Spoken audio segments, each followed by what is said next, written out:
दोस्तों व्यायाम के बारे में बताने के लिए इस वीडियो को शूट कर रहा हूँ। इसे वही लोग देखें जिन्हें अपनी शरीर की चिंता है, अपने माइंड की चिंता है, मन की चिंता है, आत्मा की चिंता है। क्योंकि व्यायाम एक चिकित्सा के तौर पर भी आयुर्वेद में लिखा गया है। किसे करना चाहिए, किसे नहीं करना चाहिए, पहले इस पर बात करते हैं। किसे करना चाहिए? दोस्त, ऐसा कोई भी व्यक्ति जो अपने बॉडी को स्थिर रखना चाहता है, अपनी उम्र को स्थिर रखना चाहता है, व्यायाम उसके लिए होता है, यानी सबके लिए होता है। किसके लिए नहीं होता है?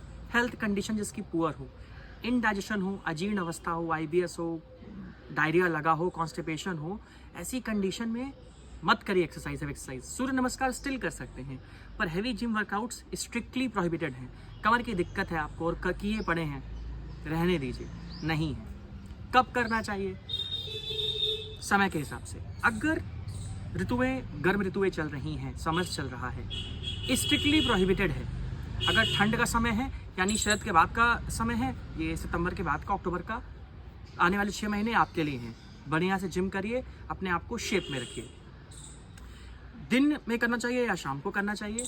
दोस्त, इसका सबसे अच्छा जवाब ये है कि सूरज के हिसाब से हर चीज़ डिसाइड होता है। आपकी नाभि, आपका पेट कैसा, वो भी सूरज डिसाइड करता है।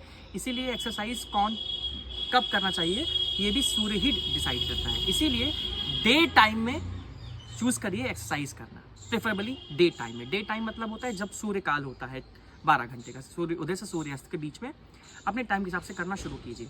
कितनी देर तक करना चाहिए?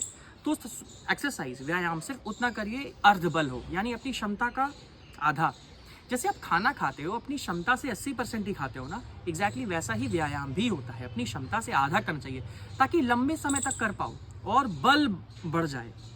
हर व्यायाम के बाद आपके बल की वृद्धि होती है। अब टेक्निकली आचार्य ये कहना चाहते थे कि अगर अर्ध बल करोगे तो बल बहुत शनै पर बढ़ेगा निश्चित तौर पर, यानी कि आपकी एंड्योरेंस समय के साथ सिर्फ बढ़ेगी अगर अर्ध बल व्यायाम कर रहे हो।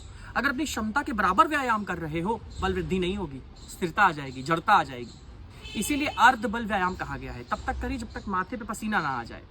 अब आप कहेंगे सर हम तो AC में करते हैं, पसीना आता ही नहीं है। सबसे बड़ी मूर्खता कर रहे हैं। हमेशा ओपन स्पेस में व्यायाम करना चाहिए। जी हाँ दोस्त, जिम में है, सामने AC लगी है और व्यायाम कर रहे हैं, पसीना निकल रहा है, सूख रहा है, निकल रहा है, सूख रहा है। तो आपको ऐसे रोग हो सकते हैं स्किन के और ब्लड लिंक्ड कि आप सोच भी नहीं सकते। हमारे पास ऐसे बहुत से केसेस आना शुरू हो गए हैं, जिसमें हम सबसे पहले हिस्ट्री लेते हैं कि इनकी बॉडी में कितना वर्कआउट होता है या हुआ है। ऐसे इन नियमों को अगर आपने याद कर लिया ना, तो आयुर्वेद के व्यायाम के करीब और पहुंच जाएंगे। क्योंकि आप जो व्यायाम कर रहे हैं उसे आयुर्वेद इजाज़त नहीं देता।